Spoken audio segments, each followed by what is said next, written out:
حضرت عمر فاروق رضی اللہ تعالیٰ عنہ کے بچے ڈھیروں مال کما کے جب واپس آئے نا تو حضرت عمر سے آ کے بچوں نے بطور محبت کا ابا جی اللہ نے بڑا ہی فضل کیا ہے، بڑا مال کمایا الحمدللہ، یہ دیکھیں کتنا نوازا ہے۔ تو حضرت عمر کہنے لگے سارے قافلے نے اتنا ہی کمایا ہے؟ سارے قافلے نے اتنا ہی کمایا ہے؟ تو حضور نہیں، سارے قافلے نے اتنا نہیں کمایا، سب کو اتنا نہیں ملا۔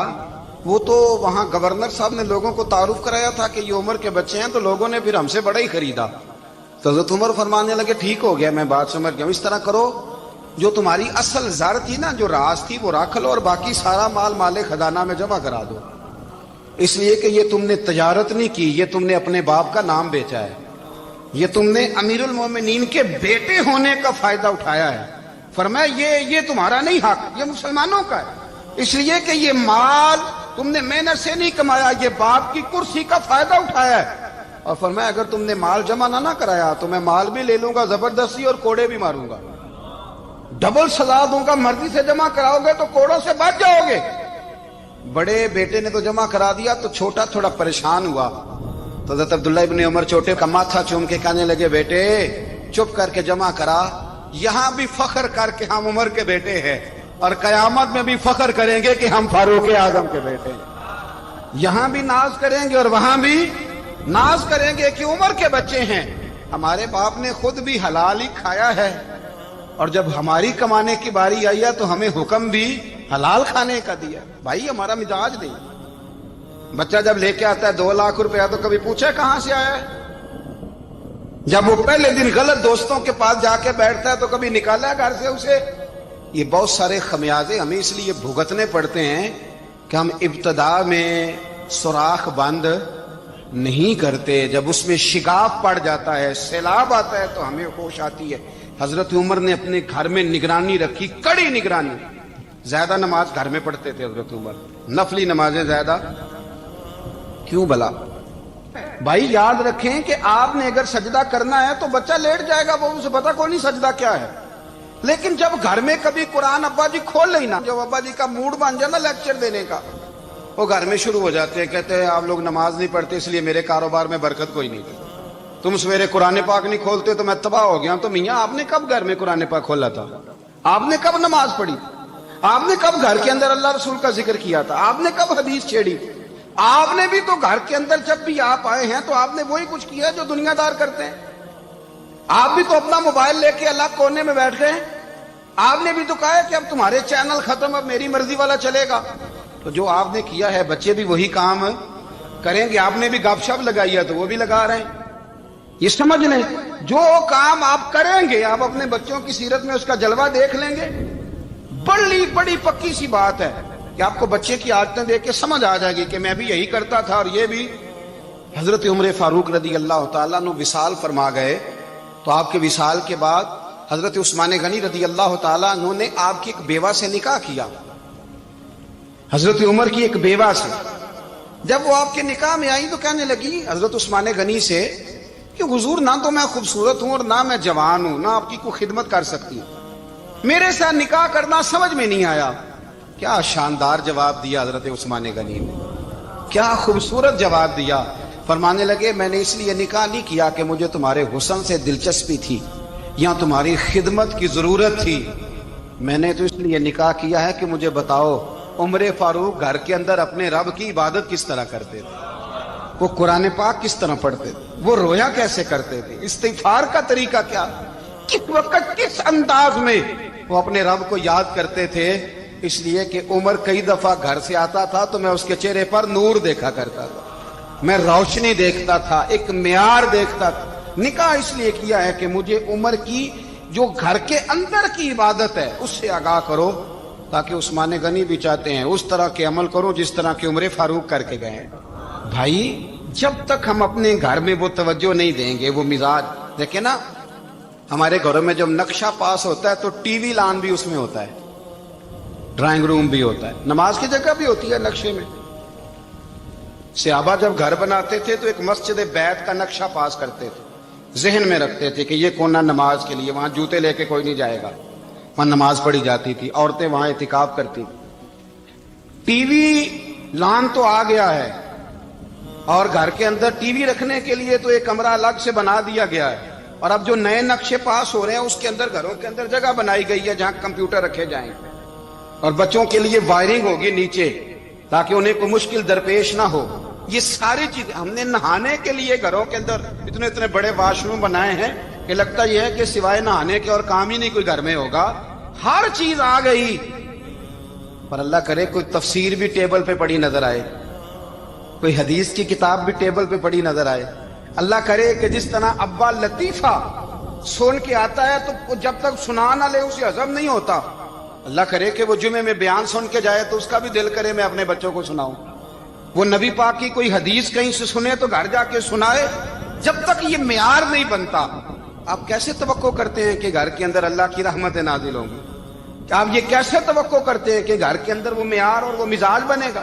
حضرت عمر فاروق نے ذاتی زندگی پر جو توجہ دی، گھر والوں کے معیار پر جو توجہ دی حضرت عمر فاروق رضی اللہ تعالیٰ عنہ نے، وہ بھی بڑی دیدنی ہے۔ حضرت ابو موسیٰ اشعری کو نا آپ نے وزیر خزانہ بنایا، وزیر خزانہ، تو حضرت ابو موسیٰ اشعری کہتے ہیں کہ حضرت عمر کو شے خزانے میں رہنے تو دیتے نہیں تھے۔ تو ایک دن میں صفائی کر رہا تھا اس کمرے کی جس میں خزانہ رہتا تھا۔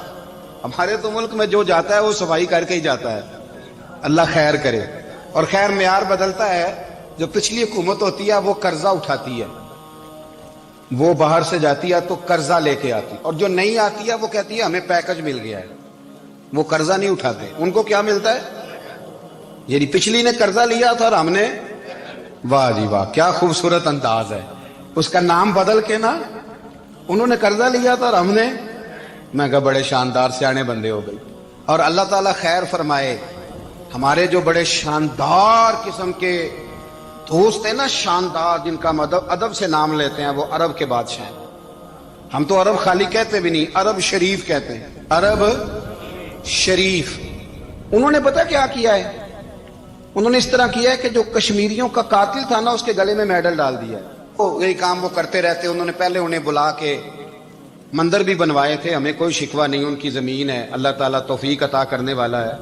پر خیال یہ تھا کہ چلو کشمیریوں کے زخموں پر نمک نہ چھڑکتے، 2 مہینے انتظار کر لیتے، کچھ حالات سنور جاتے، کچھ تھوڑا انتظار۔ ہیں ہمارے دوست، ہمارے وزیر اعظم صاحب جب جاتے ہیں تو وہ پھولوں کا ہار ڈالتے ہیں ہمارے دوست، لیکن انہیں وہ حدیث یاد نہیں کہ نبی پاک علیہ السلام نے فرمایا جب میرے مومن کو تکلیف ہوتی ہے تو مجھے بھی گنبد خضرا میں تکلیف ہوتی ہے۔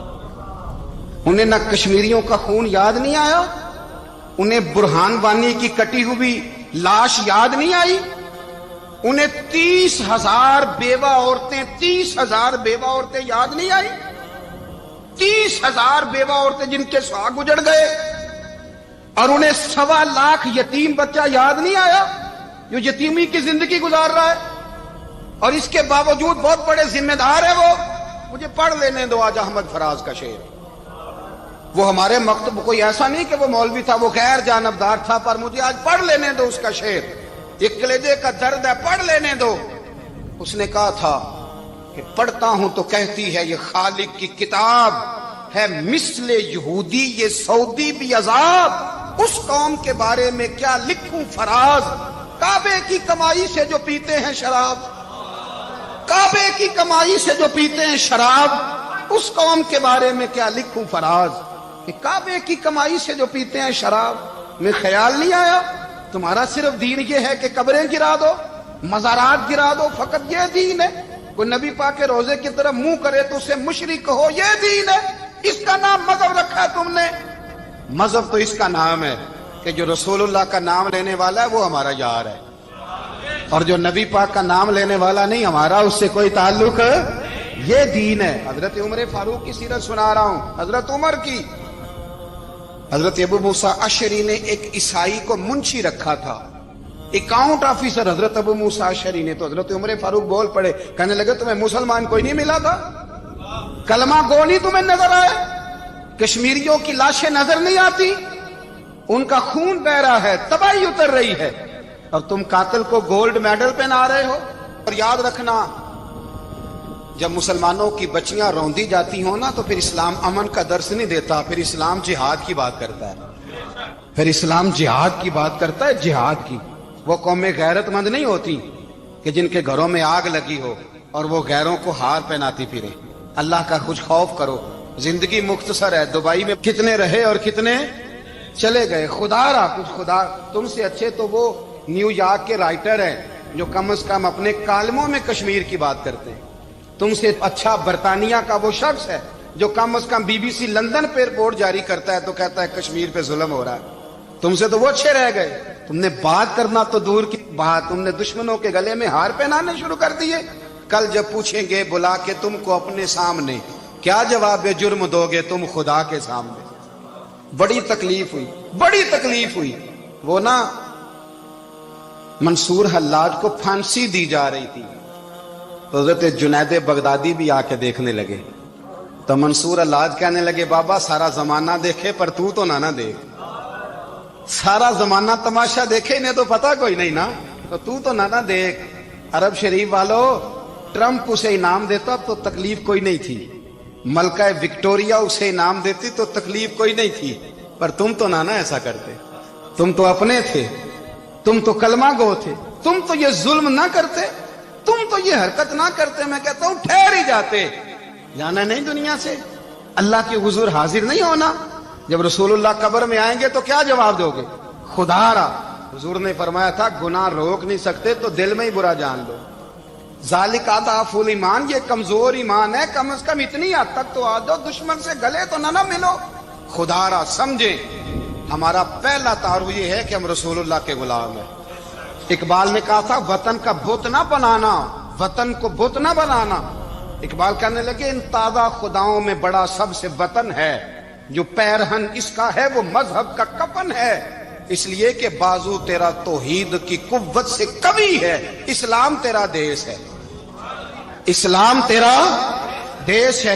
کیونکہ تو مصطفی ہے, تو نبی پاک والا ہے, مصطفیٰ والا. اسلام تیرا دیس ہے, تو مصطفی ہے. امریکہ میں جو مسلمان رہتا ہے ہمارا بھائی ہے, اور پاکستان میں جو مرزائی رہتا ہے اس سے ہمارا کوئی تعلق نہیں ہے. حضرت عثمان غنی نے اپنے چچا کے بیٹے سے کہا تھا کہ تو کلمہ نہیں پڑھتا تو تیرا میرا رشتہ کوئی نہیں. بلال حبش سے آیا ہے پر میرے نبی کا غلام ہے تو سگے بھائیوں سے بھی آگے ہے. ہزاروں قومیں وجود میں آئیں دہر میں خوش کو تر کے رشتے سے, پر ہم نے بنیاد دوستی رکھی یاد خیر البشر کے رشتے سے. اپنی ملت پر قیاس اقوام مغرب سے نہ کر, خاص ہے ترکیب میں قوم رسول ہاشم. کچھ خیال کرے. پہلا تعارف دین ہے, اگر دین نہیں تو پھر کسی وطن کی کوئی ضرورت. اس لیے کہ پاکستان کا تصور اقبال نے پیش کیا نا, تو اقبال کہنے لگے ان تازہ خداؤں میں بڑا سب سے وطن ہے جس کو تم بت بنا کے پوجتے ہو. ہمارا وطن تو ہمیں جان سے زیادہ پیارا ہے, پر پہلے پاکستان نہیں, پہلے اسلام. پہلے اسلام تیرا دیس ہے, تو مصطفی ہے. تو آمدام برسر مطلب حضرت عمر فاروق رضی اللہ تعالی عنہ. حضرت سیدنا ابو موسیٰ اشعری کہتے ہیں کہ میں نے نا صفائی کی, مال غنیمت کی میں نے صفائی کی, تو ایک دینار مجھے نا کہیں پڑا ہوا مل گیا. تو فرماتے ہمیں اجازت ہوتی تھی کہ ایک دینار ہم اپنی مرضی سے کہیں خرچ کر. تو حضرت عمر کے بیٹا گزر رہا تھا, تو حضرت ابو موسیٰ اشعری کہتے ہیں میں نے صفائی کی تو ایک دینار نکلا, تو میں نے وہ ایک دینار نا حضرت عمر کے بیٹے کو دے دیا. میں نے کہا لو بیٹا اپنے چچا کی طرف سے تحفہ. تو گھر جا کے انہوں نے حضرت عمر کو بتایا کہ چچا نے پیسے دیے ہیں. چھوٹے بچے تھے. حضرت عمر نے حضرت ابو موسیٰ اشعری کو بلا لیا اور بلا کے فرمانے لگے میں تو تمہیں اپنا دوست جانتا تھا اور تو نے میری اولاد کو ہی دنیا دار بنانا شروع کر دیا, میرے بچوں کو ہی تم نے دنیا دار پیسوں پہ لگانا شروع کر دیا. میں تو تمہیں یار سمجھتا تھا. فرمایا تمہیں چاہیے تھا میرے بیٹے کو نصیحت کرتے کہ بیٹا پیسوں سے رب راضی نہیں ہوتا, اس کی رضا والے کام کیے جائیں تو رب راضی ہوتا ہے. اور فرمایا تمہیں کوئی اور گھر نہیں ملا تھا تباہ کرنے کے لیے, میرا ہی گھر ملا تھا. اٹھاؤ اپنا دینار اور خبردار آج کے بعد میرے بچوں کے ساتھ یہ والی نیکی نہ کرنا. اور ہمارا کیا سٹیٹس ہے, دوستی ہے یہ اس سے جو تحفے زیادہ دے, جو بچوں کو خراب کرنے میں مدد زیادہ کرے, اس کے ساتھ یہ رانا. حضرت عمر نے گھر پہ اور سب سے بڑھ کر اپنی ذات پہ توجہ کی. حضرت ابو مالک رضی اللہ تعالیٰ عنہ کہتے ہیں میں عمر کے پیچھے پیچھے ایک باغ میں گیا, اکثر اس باغ میں جایا کرتے تھے. اور عمر جا کے نا تو درخت کے نیچے بیٹھ گئے اور فرمانے لگے او امیر المومنین اللہ سے ڈر جا,